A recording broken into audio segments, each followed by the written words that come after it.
안녕하세요. 오늘도 사연살롱을 찾아주셔서 감사합니다. 50대 후반의 여성이에요. 얼마 전 저는 하나 있는 딸을 결혼시켰어요. 그러고 나니 그동안 쭉 지내온 시간들이 제 눈앞을 쭉 지나가더라고요. 저희 부모님은 지방의 작은 동네에서 한식당을 하셨어요. 그렇게 넉넉한 환경은 아니었지만 두 분 다 저를 아끼는 마음은 크신 분들이었어요.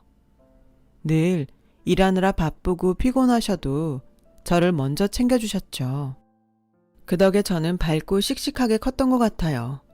돈이 많지 않아도 어디 가서 기죽지 않고 잘 지냈거든요.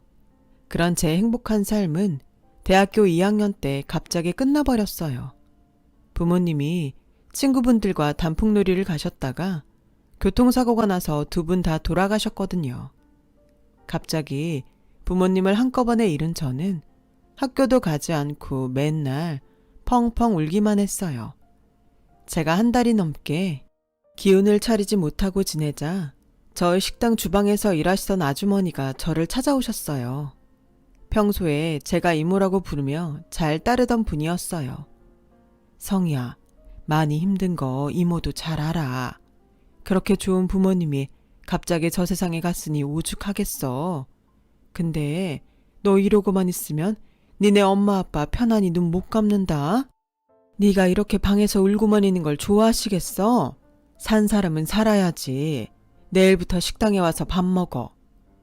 이모는 저를 위해서 한동안 문을 닫았던 식당을 여셨어요. 워낙 오랫동안 저희와 일을 하셨기 때문에 부모님도 뭐든 믿고 맡기는 분이라 열쇠도 갖고 계셨거든요. 저는 부모님이 편히 못 있을 거라는 말에 마음이 걸려서 무거운 몸을 겨우 일으켜 식당에 갔어요. 이모는 제가 좋아하는 순두부찌개를 끓여주셨어요. 성이 너만 좋다면 이모는 같이 식당 하고 싶어.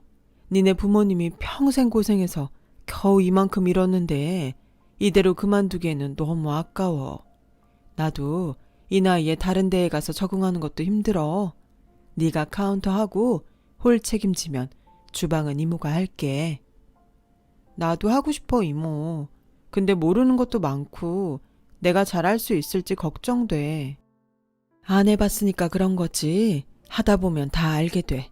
이모가 도와줄게. 너무 겁먹지 말고 시작해봐. 어차피 지금 휴학했다며. 그동안만이라도 해보자. 이모 말씀대로 저는 부모님이 돌아가신 후 아무것도 하기 싫어서 학교도 휴학하고 아무것도 안 하고 지냈어요.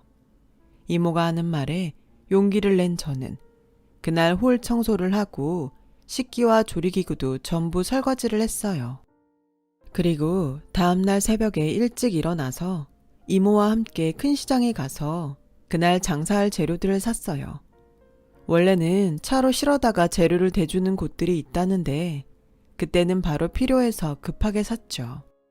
이모와 함께 야채들을 다듬고 고기들도 밑준비를 하는데 처음 하는 일들이어서 다 힘들고 어려웠어요. 이런 걸 엄마 아빠가 매일 하셨구나 하는 생각에 또 눈물이 핑 돌았어요. 하루 종일 이모와 장사를 하면서 계속 부모님이 떠올랐어요. 처음에는 눈물만 났는데 하루 있어 보니 엄마 아빠와 같이 있는 것 같고 점점 마음이 편해지더라고요. 그래서 결심했어요. 이모, 나 열심히 해볼게. 내가 오늘 실수 너무 많이 했지? 그래도 내일은 더 잘할 수 있을 것 같아. 나 좀 많이 도와줘. 도와주고 말고 네가 그렇게 결심했다니 이모도 마음이 놓인다. 솔직히 나도 다른 데에 취직하는 게 걱정됐거든. 우리 잘해보자. 너도 잘할 수 있어. 라며 제 손을 꼭 잡아주셨어요. 저는 음식 만드는 것도 배우고 매일 밤 하루치 정산하는 것도 배웠어요. 작은 식당인데도 이것저것 신경 쓸 게 많더라고요. 특히나 위생관리는 정말 철저히 해야 됐어요. 그릇 정리나 음식물 쓰레기를 제대로 안 해서 몇 번이나 이모한테 혼났어요. 너 이렇게 하면 식당 못해. 식당은 무엇보다도 청결이 제일 중요해. 그래야 음식 맛도 좋은 거야. 아무리 버리는 거라지만 이렇게 지저분하게 해놓고 음식이 맛있게 뚝딱 나올 줄 알았어? 앞으로 조심해. 저는 그럴 때마다 부모님이 얼마나 깔끔하셨는지 떠올리며 앞으로 더 잘해야겠다고 다짐하곤 했어요.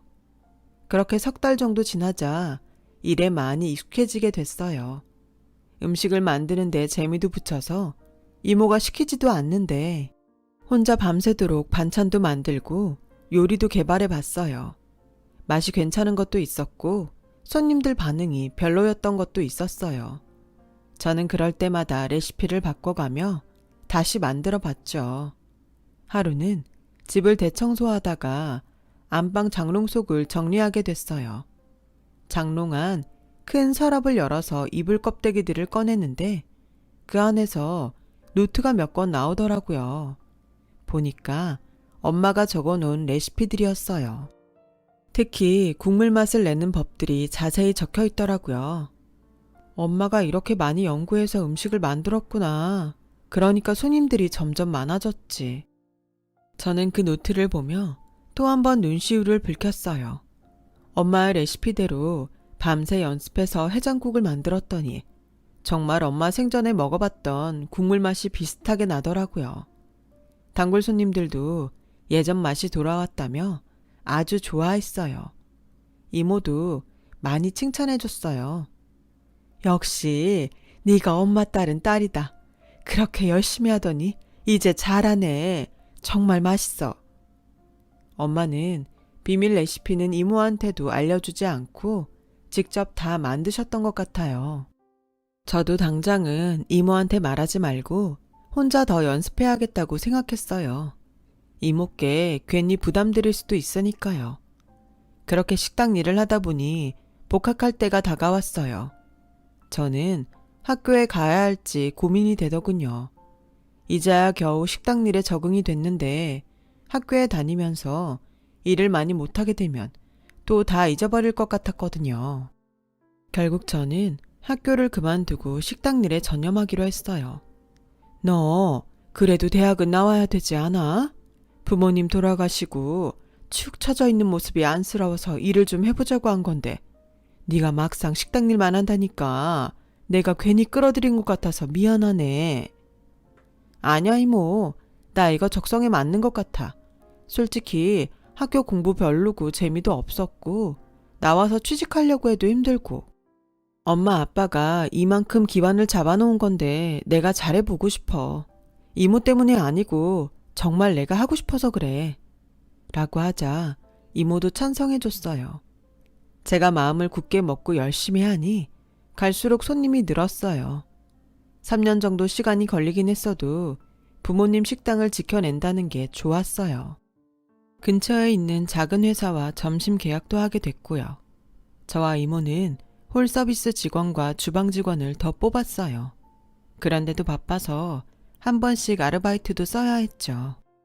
그동안 노력한 게 하나씩 보상을 받는 것 같아서 뿌듯했어요. 그 무렵 저는 그 회사에 다니는 사람과 사귀게 됐어요. 나이도 젊은데 힘든 일도 씩씩하게 하는 모습에 반했는데 성희 씨는 마음도 참 넓은 것 같아요. 결혼하고 싶어요.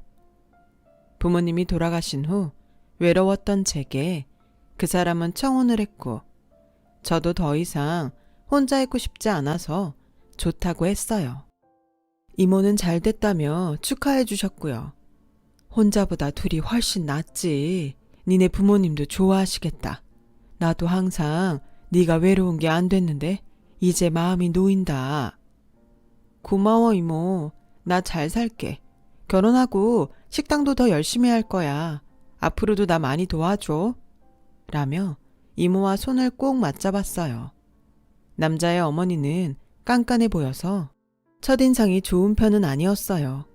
그래도 따로 살 거니까 크게 부딪히는 일 없이 살 수 있을 거라고 생각했죠.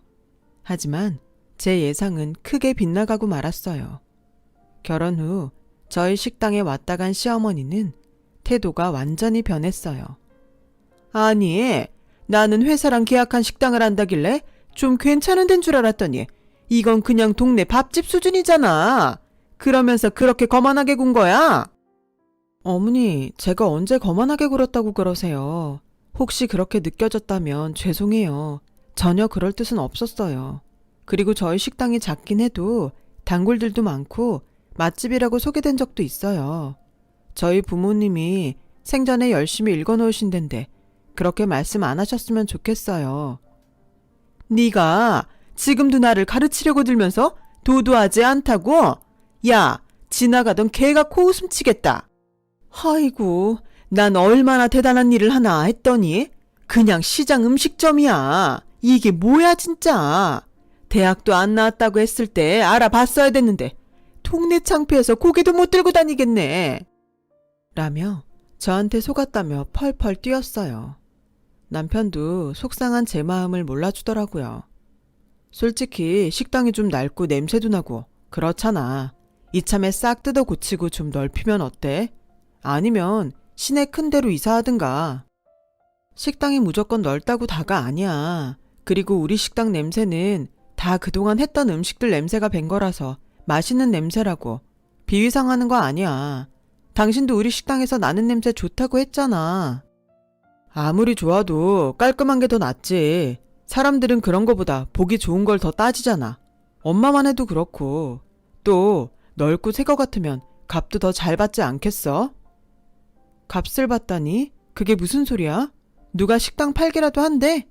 그런 말 농담으로라도 하지 마. 우리 부모님이 나한테 남겨주신 귀한 유산이라고. 그냥 말이 그렇다는 건데 뭘 그렇게 뾰족하게 반응해? 그러니까 거만하다는 소리를 듣는 거야. 뭐라고? 말 다 했어? 내가 거만하다고? 맞는 말 하는 게 거만한 거야? 그렇잖아. 뭐 그렇게 대단한 식당이라고 무슨 말도 못하게 하고. 엄마가 괜히 그런 말 한 게 아니란 뜻이야. 그깟 거 좀 한다고 목 뻣뻣하게 세우는 거 고치라고. 그렇게 저와 남편은 신혼 초부터 싸우게 됐고 시간이 지나면서 점점 나아지기는커녕 더 심해지기만 했어요. 남편은 시어머니 말이라면 무조건 편을 들더라고요. 저를 성격이 나쁜 사람으로 몰았거든요.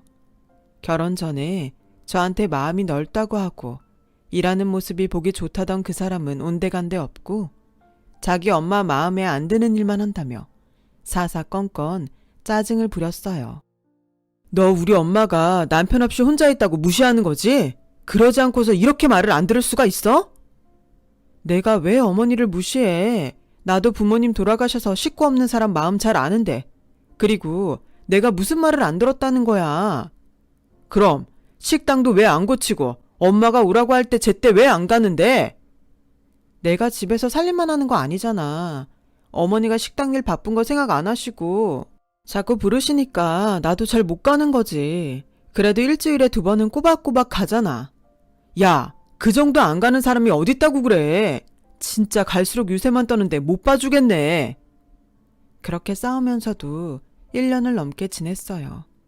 저는 점점 남편과 사이가 멀어졌고 남편이 말도 안 되는 소리를 할 때면 집에 있기 싫어서 식당에서 자는 날이 많아졌어요. 그런 일이 반복되다 보니 이모도 제 결혼 생활이 좋지 않다는 걸 어느 정도 눈치채고 시댁에 대해서는 물어보지 않더라고요. 그러다가 시어머니 생신이 돌아왔어요. 시어머니는 시댁에 와서 잔치 음식을 만들라고 했지만 저는 그럴 시간이 없어서 식당에서 반찬을 만들 때 일부러 잡채며 산적이며 생일상에 내놓을 음식들로 해서 다른 것들과 같이 시댁에 가져가려고 잔뜩 싸놓았어요. 이모도 시어머니 생신이라고 고급 떡집에서 떡을 맞춰서 같이 보내줬어요. 음식들이 너무 많아서 택시를 잡아 타고 낑낑거리며 시댁에 갔더니 이미 손님들이 와서 거실에 앉아 있더라고요. 시어머니는 제가 가져온 음식들을 보더니 안색이 흑빛이 되더니 화를 냈어요. 야, 너는 내 손님들이 그렇게 우스워 보이니? 어디서 동네 밥집 음식을 내 생일상에 올리라고 가져와?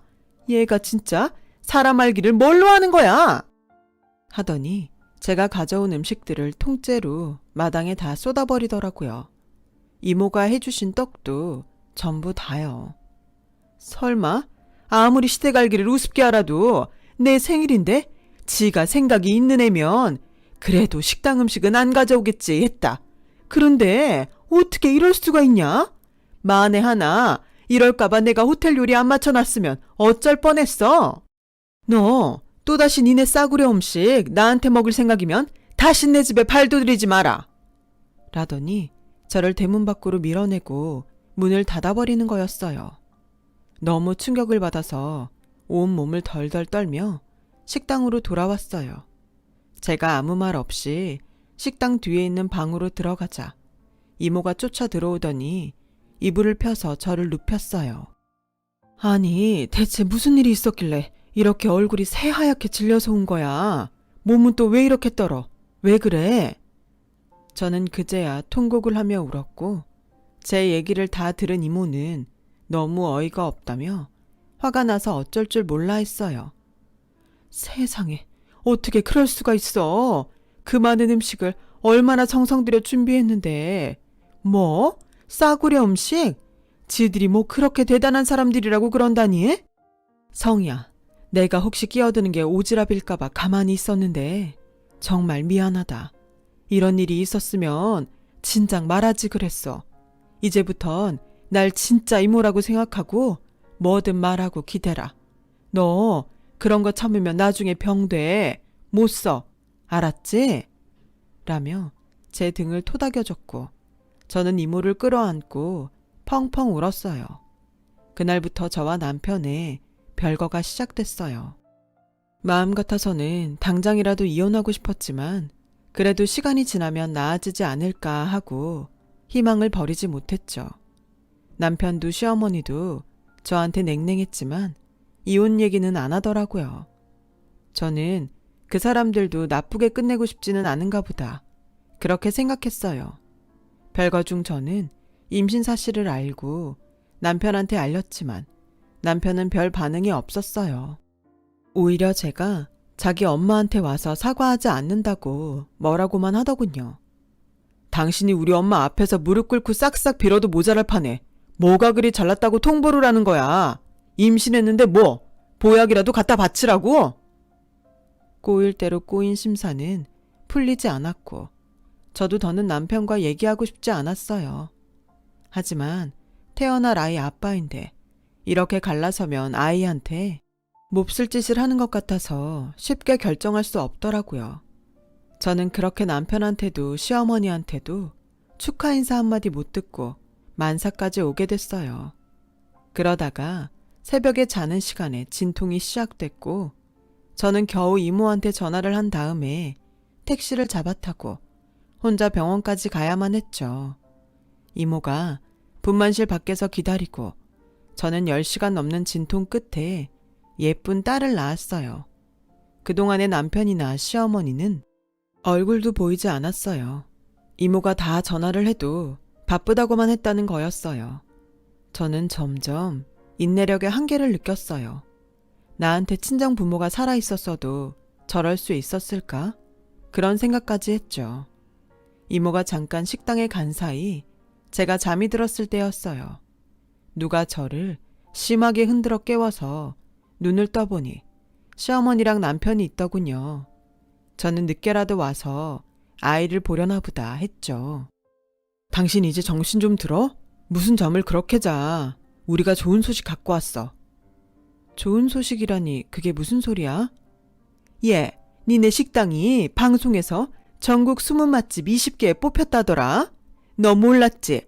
우리도 아까 신문 보고 알았어.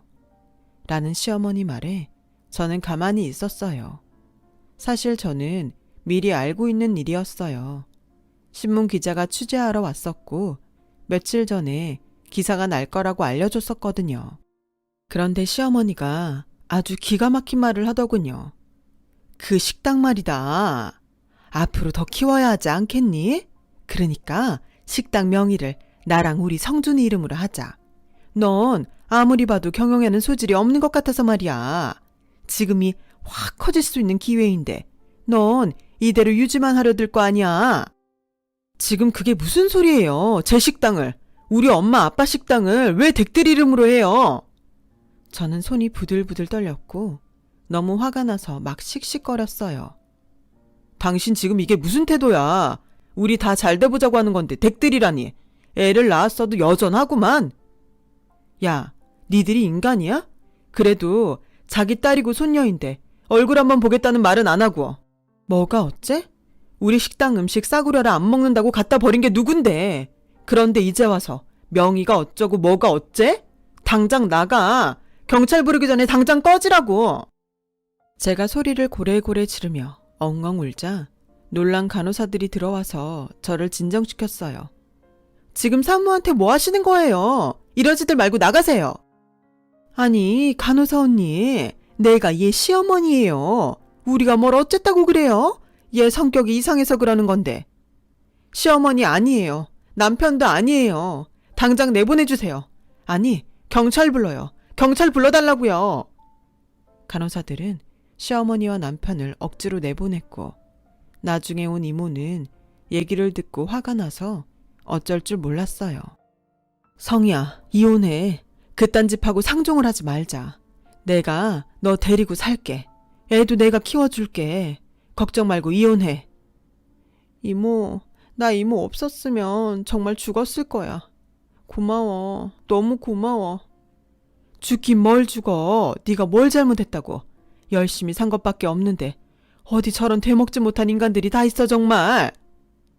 그렇게 저는 아이를 낳고 바로 남편과 이혼을 하게 됐어요. 남편과 시어머니는 죽어도 이혼을 못 해주겠다며 버티더라고요. 이모가 그 회사를 그만둔 사람한테 들었는데 남편은 처음부터 저희 식당이 잘 되는 걸 알고 눈독을 들였다고 해요. 그래서 저한테 결혼도 하자고 한 건데 저희 식당이 생각보다 수입이 많지 않은 걸 알고 둘의 태도가 변했던 거였어요. 그러다가 식당이 좀 알려지니까 자기들 이름으로 하겠다고 한 거였고요. 정말 어떻게 남이 평생 만들어 놓은 걸 아무 노력 없이 가지려고 할 생각을 했는지 돌이켜봐도 기가 찰 노릇이죠. 저와 이모는 그런 증거들을 모아서 소송을 하겠다고 했고 시댁에서는 자기들이 불리해지니 그제서야 이혼을 해주더군요. 저는 딸을 키우면서 더 바쁘게 살았어요. 저희 식당은 시간이 지나면서 그야말로 대박이 났죠. 저녁 메뉴로 시작한 닭갈비 정식과 쭈꾸미 볶음 정식도 엄청난 인기를 끌었거든요. 저와 이모는 그제야 옆 가게까지 넓히고 리모델링을 했어요. 식당이 아무리 잘 돼도 자리를 옮기고 싶지는 않았어요. 엄마 아빠의 손때가 묻은 곳인데 이곳을 떠나는 게 싫었거든요. 대신에 시내에 분점을 내기로 하고 이모를 거기 사장으로 세웠어요. 성희야, 내가 한 게 뭐 있다고 나한테 이런 큰 가게를 주니. 난 됐어. 여기 주방이 편하니까 그러지 말고 네 이름으로 해. 이모가 아니었다면 나 이렇게 할 수도 없었어. 항상 힘들 때마다 나한테 힘이 돼줬는데 내가 이 정도도 못해? 그리고 우리 가족이잖아. 이모 내 진짜 이모 해준다며. 라고 하자 이모는 고맙다며 눈물을 흘리더라고요. 오히려 제가 더 고마워해야 되는데도요. 그렇게 시간이 지나고 딸아이가 초등학교 3학년쯤 됐을 때였어요.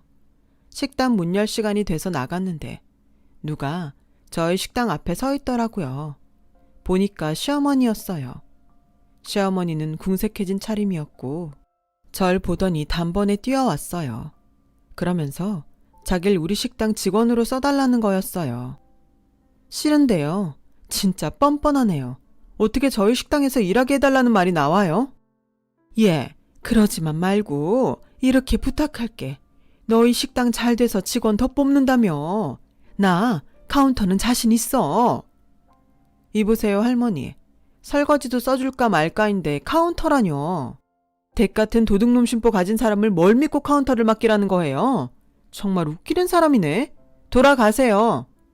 라고 냉정하게 뿌리치자 전 시어머니는 제 팔을 붙잡고 놔주지 않는 거였어요. 넌 어떻게 예나 지금이나 이렇게 도도하기만 하니? 사람 얘기 들어보지도 않고. 그러지 말고 좀 도와줘. 제가 왜 할머니를 도와야 되는데요. 자기 손녀 한번 보러 오지도 않아놓고 아빠란 인간 얼굴도 한번 보인 적도 없고 그래놓고 이제 와서 뭐가 어째요? 뭐 돈이 급한 모양인데 어디 인력사무소라도 가서 일자리를 알아보세요. 그때 뒤에서 누가 절 불렀어요. 여보, 왜 그래? 무슨 일이야? 그 말에 시어머니는 화들짝 놀라서 저한테서 떨어졌어요. 1년 전쯤 저는 시내식당 근처에 있는 변호사 사무실에 사무장과 인연을 맺어서 재혼을 했거든요. 재혼한 남편은 꽤 잘 나가는 변호사들과 인맥도 두터운 사람이고 일도 잘해서 주변에서 인정받는 사람이었어요. 시어머니는 그런 남편을 보더니 그제야 얘, 내가 정말 미안했다. 잘못했어. 우리 성준이가 재혼한 여자한테 속아서 사업한다고 했다가 재산도 다 날리고 오갈 데가 없게 됐어. 이렇게 부탁할게. 그리고 애 아빠잖아. 우리 좀 도와줘. 라고 했고 남편은 할머니, 저도 얘기 다 들어서 아는데요. 아무리 그래도 이러시는 거 아니죠. 이 사람한테 그렇게 못할 짓 해놓고 이게 말이 됩니까? 제가 이제라도 법적으로 따져볼까요? 위자료도 안 줬다면서요. 그거 지금 내놓게 할까요? 라고 했고 시어머니는 결국 어쩔 수 없이 돌아갔어요. 제가 냉정해 보일 수 있지만 저는 그 사람들이 한 대로 돌려받은 것 같아요. 예전 일을 생각하면 화가 나서 더 퍼부을 걸 하는 생각만 들고요. 결국 남편과 시어머니는 외진 시골로 이사를 갔다고 하더군요. 그 뒤로는 소식도 듣지 못했어요. 우리 딸은 재혼한 남편 호적에 올려서 잘 컸고 남편 손을 잡고 결혼식장에 들어갔죠. 그 모습을 보니 이전 일들이 떠올라 정말 눈물이 났어요. 그래도 열심히 성실히 살다 보니 다 보상받게 된 것 같아요. 인생 정말 아무도 모르는 거라고 남 무시할 줄만 알고 욕심은 욕심대로 넘치더니 항상 마음에 새기고 주변을 보살피며 살아야겠습니다. 제 얘기는 여기까지입니다. 긴 얘기 들어주셔서 모두 감사드려요. 힘든 일 있으신 분들도 앞으로는 좋은 일만 있을 거예요. 건강하세요. 여러분, 사연 댓글에 응원과 현명한 조언 부탁드려요. 좋아요와 구독은 저에게 큰 힘이 됩니다. 오늘도 좋은 일 가득하세요.